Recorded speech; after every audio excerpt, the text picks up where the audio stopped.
When you pulled up to the gas pump this morning, did you wonder why it cost more? When the cargo ship carrying your next order is stranded in the Persian Gulf, did you wonder why? When markets flash red about a war most people can't locate on a map, did you wonder what it means for you? It all traces back to one place, a narrow strip of dark blue water, 33 kilometers wide at its tightest point. The Strait of Hormuz. As of February 2026, this corridor, the single most critical energy choke point on Earth, became a war zone. What happens inside those 33 kilometers doesn't stay there. It reaches your heating bill, your grocery store, your pension fund, your country's economy. This is not a regional conflict. This is a test of the systems that hold the world together. The Strait of Hormuz sits between the Persian Gulf and the Arabian Sea, Iran to its north, Oman and the UAE to its south, roughly 33 kilometers wide at its narrowest point. Inside those 33 kilometers, 2 lanes of traffic, each just 3 kilometers wide, carry approximately 20 million barrels of oil per single day. That is not a statistic to scroll past. That is roughly 20% of the entire world's seaborne oil trade. Nearly $500 billion in annual energy through one corridor, from Saudi Arabia, Kuwait, Iraq, Qatar, the UAE, Iran itself. In 2024, 84% of that crude headed in one direction: Asia. China, 1/3 of its total oil. India, nearly half its crude imports. Japan, South Korea, together, 69% of all oil flows through this passage. This isn't just the Middle East's lifeline. It is Asia's oxygen line and Europe's gas bill, because 12 to 14% of Europe's LNG comes from Qatar via this strait. There is no viable alternative route at scale. Pipeline bypasses are insufficient.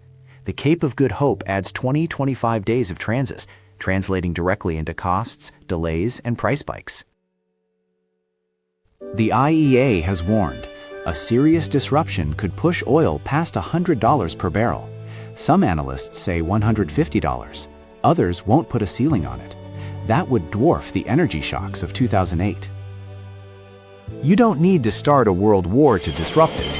You just need to make it unreliable. On February 28, 2026, the world crossed a threshold years in the making.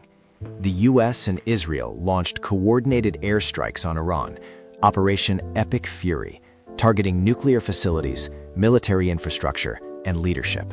Iran's supreme leader, Ali Khamenei, was killed. The IRGC responded with missile and drone waves across the Gulf, UAE, Qatar, Bahrain, US bases. And then came the announcement energy markets had long feared. The Strait of Hormuz was declared closed. On March 4, 2026, Iranian forces began blocking all vessel passage. Shipping traffic plummeted, some estimates down 95%. Over 20,000 seafarers were stranded, ships unable to move forward or retreat. By March 12th, the UK Maritime Trade Operations Centre logged 16 attacks on shipping, 4 suspicious incidents. Iran had made 21 confirmed attacks on merchant ships. 5 crew members were killed. Unfortunately, an oil tanker struck near Kuwait, 800 kilometers from the strait, proved the threat had expanded far beyond the choke point.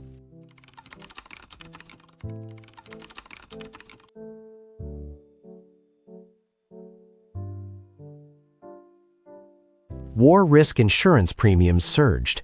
A single VLCC voyage had already jumped $250,000 before the conflict began. After March 4th, many insurers stopped writing policies entirely. Iran didn't only target Israel or US bases. It launched sustained campaigns across multiple Gulf states simultaneously: the UAE, Qatar, Bahrain, Kuwait, neutral countries that hadn't fired a shot. So why attack them? Because these countries are not just countries, they are platforms. platforms for American military presence, global energy exports, financial flows, technology infrastructure. The UAE's data centers are becoming the digital backbone of the Middle East. Dubai's Jebel Ali port links Asia, Africa, and Europe. Qatar's Ras Laffan is the largest LNG facility on Earth. To strike the Gulf states is not to attack bystanders. It is to attack the platform the entire global system runs on.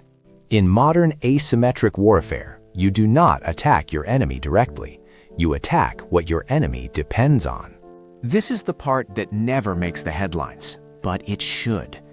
The most devastating weapon in this conflict is not a missile, it is math. An Iranian Shahed drone costs $20,000 to $50,000 to launch. An interceptor missile to shoot it down costs $1 to $3 million. The defender spends up to 60 times more than the attacker. Scale that. Hundreds of drones per week, across 5 countries, for weeks. Even successful defense becomes economically catastrophic. The second-order effects are already hitting. Shipping insurance unaffordable for many carriers. Routes taking 20 days now take 45. Tankers rerouted around the Cape of Good Hope. Japan's factories are adjusting output. India's agricultural season is at risk. Iran supplies significant urea and ammonia fertilizer. Europe is watching energy bills climb again, a painful echo of 2022. Iran doesn't need to close the strait permanently. It doesn't need to sink every tanker. It only needs to make the calculation clear to every insurer, investor, and supply chain manager. The risk here is real. The cost of being wrong is catastrophic. That uncertainty, not the explosions, is the actual weapon. Once global actors start rerouting, hedging, and second-guessing, the system reconfigures around instability, and that reconfiguration compounds daily. China, a third of its oil through this corridor, is promoting multilateral maritime dialogue, not out of altruism, but because it cannot afford manufacturing disruption. India, nearly half its crude through the strait, walks a geopolitical tightrope, strategic autonomy, while watching fertilizer supplies, energy costs, and Gulf worker remittances all come under pressure at once. Japan and South Korea are drawing on emergency reserves. Europe is facing LNG uncertainty again. And the United States, which launched the strikes that triggered all of this, began military operations on March 19, 2026 to reopen the strait. Trump declared the intention to seize control of the Strait of Hormuz. The UK declined Washington's request to deploy Royal Navy ships. No coalition formed at scale. The U.S. is largely operating alone. What we are watching is not a military confrontation.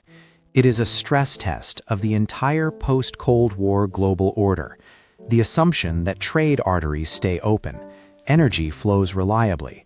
No single actor can unilaterally disrupt the global economy. Iran is testing whether that assumption still holds. The world, divided, hesitant, economically exposed, has not yet answered. For decades, the world made a bet that economic interdependence, the fact that we all need each other's trade, would keep the arteries of global commerce open. That bet is being tested right now, in 33 kilometers of water. 20,000 seafarers stranded, markets on edge, Asian factories recalculating, European energy prices climbing, insurance markets seizing, a U.S. military alone in waters it cannot fully control. A choke point is not just geography. It is a mirror. It reflects every assumption we made about stability, reliability, the flow of energy powering your morning commute, a factory in Shenzhen, a hospital in Seoul. And when a regime facing existential pressure puts its finger on that mirror, the whole world holds its breath. Because those 33 kilometers are not just a shipping lane. They are the question the 21st century has to answer. Who controls the systems the world depends on? And what happens when no one can?